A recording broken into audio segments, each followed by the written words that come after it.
Welcome to the Samurai Channel. We are all students who have been active for the past 3 years through social networking, street speeches, and signature campaigns. The channel is made up of teenagers and is made up of culturally diverse high school students, including Japanese, half European, and those who have studied abroad. The corruption of politicians in Japan today is glaringly obvious. The adults need to wake up and express their opinions clearly. But even if they realize, more than 70 years of misguided history may prevent decisive action. It is we, the youth, who are in this predicament. That is why we must learn together, speak out and take action, remember who is telling lies, remember why is false history being taught, remember who are the traitors. Remember, understand what individuals and nations have done to our country. Let us know if there are any mistakes. We are ordinary high school students, but our leaders have been aware of Japan's shadow since junior high school and have taken action. Mission: Let's protect Japan, let's be proud of Japan. Support us. Arigatou gozaimasu.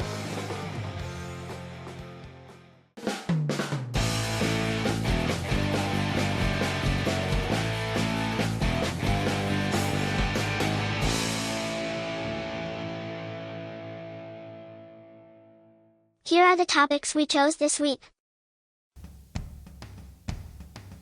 Number 1. Takeo Asia University opens in April with only 37 students. Please return our tax money.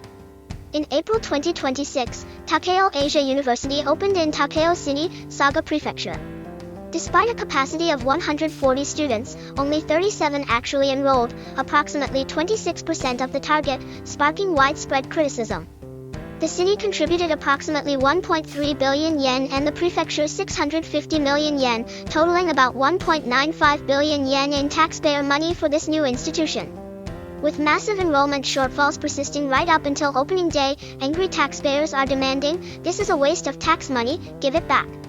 What has drawn particular outrage is the university's curriculum. Under the Faculty of East Asian Regional Co-Creation, courses focus on tourism business, regional management, and an East Asia media content course centered on K-pop and other entertainment. Critics have sarcastically dubbed it an H-pop, K-pop university with frivolous and absurd content. In a region facing severe population decline, many question why such a vague, trend-dependent program justified pouring such a massive amount of tax money into it. Public dissatisfaction shows no signs of subsiding, and calls for the responsible use of tax funds are spreading nationwide. Number 2. Goodbye, Tomoko Yoshino. Tomoko Yoshino, president of the Japanese Trade Union Confederation, Rengo, is making headlines after being effectively left out in the cold by Prime Minister Sanai Takaichi. It has been revealed that Yoshino was not invited to the Liberal Democratic Party's (LDP) convention, signaling a clear rift in the relationship between the LDP and labor unions that had been maintained until last year.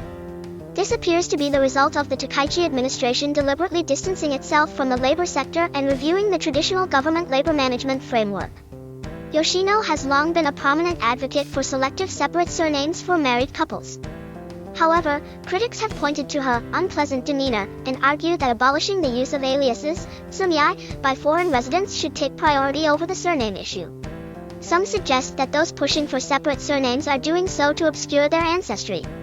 Many believe that separate surnames are rooted in Chinese and Korean culture and are unnecessary in Japan. Number 3.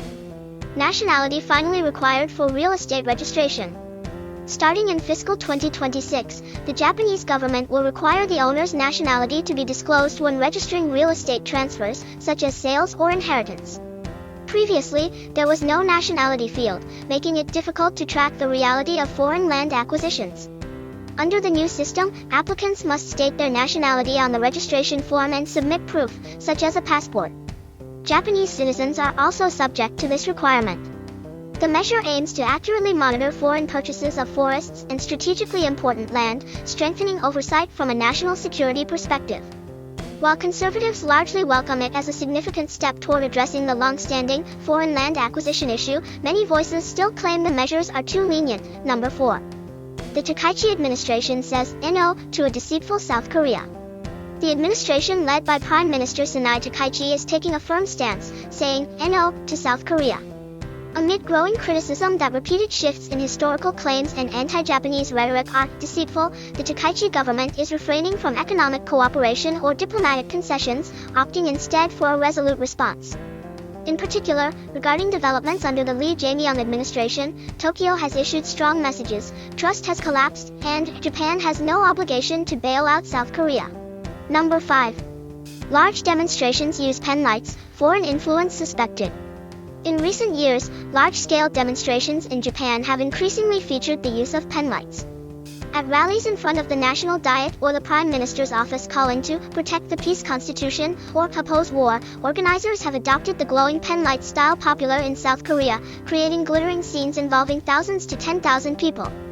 Some observers strongly suspect that foreign forces, particularly from South Korea or China, are behind these pen light demonstrations, providing influence or funding. The style closely resembles tactics used by left-wing groups in South Korea. Questions are mounting about the organizers' backgrounds and funding sources, with growing doubts such as, is this truly the voice of the Japanese people, and is this foreign interference? The Takaichi administration is closely monitoring these developments. Number 6. Kurdish man assaults Toda City Councilor Kawai, please deport him immediately. On March 22, 2026, at the Kurdish New Year Festival, Newroz, held at Akagase Park in Saitama City, Saitama Prefecture, Toda City Councilor Yusuke Kawai was assaulted by an unidentified individual and rushed to the hospital by ambulance. While moving under police escort, he was punched in the face multiple times by a man wearing sunglasses and was subsequently diagnosed with a cervical sprain and left lower jaw contusion. Video footage of the assault quickly spread on social media, sending shockwaves through the public. Councilor Kawai has long been active in raising awareness regarding issues involving Kurdish residents in Japan. Following this incident, voices highlighting the severity of foreign crime have grown louder. Many Japanese citizens are strongly demanding the revocation of residency status and immediate deportation for foreigners who repeatedly commit such acts. Japan is not a country built by immigrants. To protect the safety of the Japanese people, there are increasing calls for a fundamental review and stricter enforcement of immigration policies. Number 7. Safety concerns lead to abandonment of repurposing 190 Expo EV buses. Osaka Metro has decided to abandon plans to repurpose 190 electric buses used during the Osaka Kansai Expo for regular city routes. These vehicles, manufactured by two Chinese companies, were found to have multiple defects during post-expo special inspections, making it impossible to guarantee passenger safety. The fleet includes 115 large buses, 35 small buses, and 40 ultra-small buses, all purchased using national subsidies. The fact that vehicles procured specifically for the expo became unusable in such a short time has drawn fierce criticism as a massive waste of tax money. Concerns over the safety of Chinese-made EV buses have once again intensified, with many pointing out that prioritizing low cost over quality led to this failure. The public is demanding answers. Why were vehicles with unverified safety introduced, and the tax money should be returned? The responsibility of the Osaka Ishin Party is particularly heavy. Despite the Osaka metropolis concept being rejected twice in elections, they continue to push it forward. Labeling a casino as an IR and forcing it through is not the behavior of responsible Japanese adults. Number 8. Tokushima Prefecture subsidizes operating losses for international flights between Tokushima Awa Odori Airport and Hong Kong. Tokushima Prefecture has been covering operating deficits with prefectural subsidies for the international regular flights connecting Tokushima Awa Odori Airport and Hong Kong International Airport, operated by Greater Bay Airlines. The route launched in November 2024, but the load factor remains stagnant, peaking at around 64%, later dropping to around 50%, and all flights have been suspended since September 2025. The prefecture has not disclosed the specific subsidy amounts or contract details, leading to sharp criticism from the prefectural assembly. It is highly problematic to decide on subsidies without reporting to the assembly, and tax money should not be used for routes that residents do not want. Residents have filed an audit request, and concerns regarding the waste of tax money are spreading. The reality that international routes at local airports rely on deficit-covering subsidies has once again been exposed. It increasingly appears that pro-China and pro-Korea factions within the political sphere are driving these agendas. Number 9. Defeated lawmaker solicits donations, please get a job. Ishii Yamagishi, 44, a former House of Representatives member from the centrist Reform Alliance who lost his seat in the February 2026 general election, has sparked controversy by calling for monthly donations of 500 yen following his defeat. On X, formerly Twitter, he openly stated, "Defeated politicians are in financial trouble. I'm struggling with money," and began recruiting membership support on Note. He even revealed his true feelings, stating he wants tens of thousands or even hundreds of thousands of yen in support. However, the internet has been flooded with harsh reactions. Ordinary people have to work. There is no need for citizens to support a defeated lawmaker, and aren't you ashamed? Although Yamagishi explained that he wants to gather many supporters with a 1 coin monthly fee, the overwhelming public opinion is, just go and get a job first. Voices questioning his sense of responsibility and grasp of reality are spreading widely. This behavior reminds many of the beggar nation rhetoric once criticized by Fukuzawa Yukichi. Number 10. Please reopen the investigation into Mr. Shoichi Nakagawa. Calls for a reinvestigation into the sudden death of former Finance Minister Shoichi Nakagawa in 2009 are rising again. On March 29, 2026, his wife, Ikuko Nakagawa, posted detailed testimony on Facebook regarding the infamous drunken press conference. She claims that Toshitaro Tamaki, then Director General of the International Bureau of the Ministry of Finance, invited Nakagawa to lunch, and immediately after he consumed something handed to him by Yuko Akazinya, a reporter for the Yomiuri Shimbun at the time, his condition suddenly deteriorated. This post has garnered significant attention. It is reported that for 10 years prior to his death, Mr. Nakagawa had been saying, "America will kill me." Given his staunch position on issues such as the Northern Territories, many suspect there is a hidden truth behind his death. While the Yomiuri Shimbun has denied the claims as groundless and is considering legal action, public opinion is firm. The truth must be clarified, and a reinvestigation is essential. This demand extends beyond Mr. Nakagawa's death. Many celebrities have been hastily ruled as suicides without a note, using similar methods, and the media's repetitive airing of Inochi no Denwa, Lifeline, commercials appears to be a form of intentional impression management and guided broadcasting. The truth must not be covered up. The police and the national government must take action. This week's Can You Shut Up Please? Penalty must be imposed for damaging the national flag. The ruling party is currently working to draft a bill that would impose penalties for the desecration of the Japanese national flag. Historically, the vast majority of Japanese people are a nation that doesn't insult others or engage in behavior that causes distress. Therefore, we believe such a law was never necessary. However, since the end of the war, more and more people pretending to be Japanese have been operating covertly. We have seen an increase in individuals who say and do things that no real Japanese person would ever dream of. What is truly bizarre is the current legal situation. Penalties and fines exist only for damaging foreign national flags, while there are no such consequences for damaging the Japanese flag.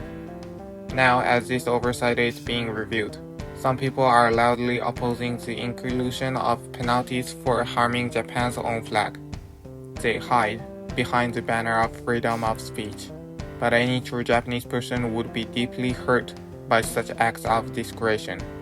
It is the duty of adults to protect their country, yet those who interfere with this legislation appear to be nothing more than anti-Japanese discriminators masquerading as Japanese. We believe that mere penalties are not enough. For foreign nationals or those who have naturalized, we believe the revocation of naturalization and immediate deportation would be more than appropriate. Furthermore, we demand the expulsion of individuals like Mr. Iwaya from the Liberal Democratic Party, as they do nothing but drag the country down. In our view, they are utterly unqualified to be politicians. To those who stand in the way, can you shut up please? Penalties for the crime of damaging the national flag must without fail be included. We strongly urge you to ensure this happens.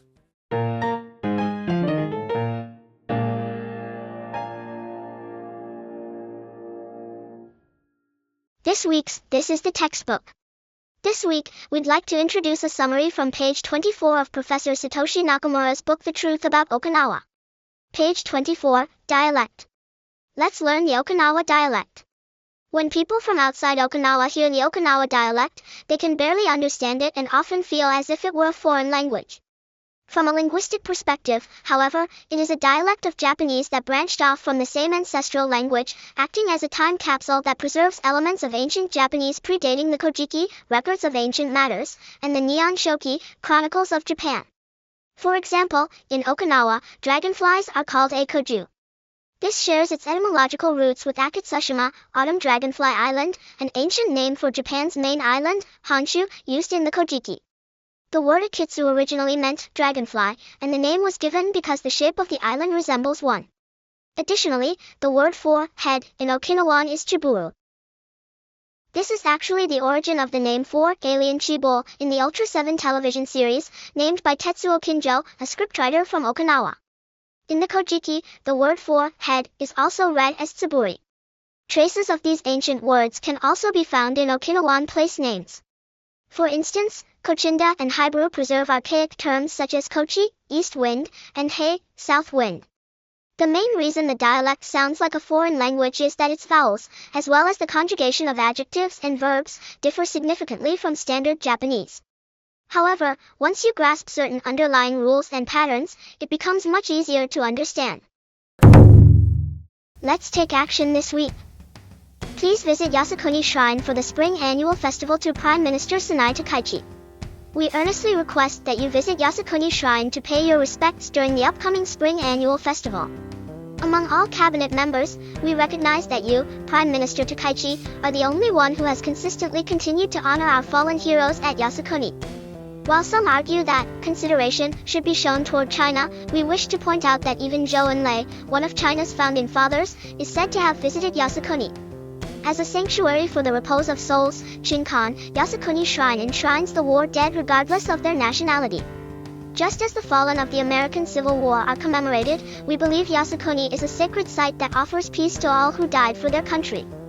On the other hand, we see leaders such as Mr. Kishida and Mr. Suga, who neglect this venerable Japanese shrine yet pay their respects at sites in the United States, Mr. Kono, who visits sites in South Korea, and Mr. Hatoyama, who went as far as to kowtow in apology. We cannot help but wonder, are these individuals of Korean or Chinese descent? If they claim otherwise, we demand they disclose their family registers, kosiki, going back 3 generations. It is, as we know, possible to trace one's lineage all the way back to the Edo period. Prime Minister Takaichi, we urge you to stand firm in your convictions and visit Yasukuni Shrine as you always have. To our fellow Japanese citizens, we are writing letters of support to Prime Minister Takaichi. We ask that you, too, raise your voices. Please join us in this effort.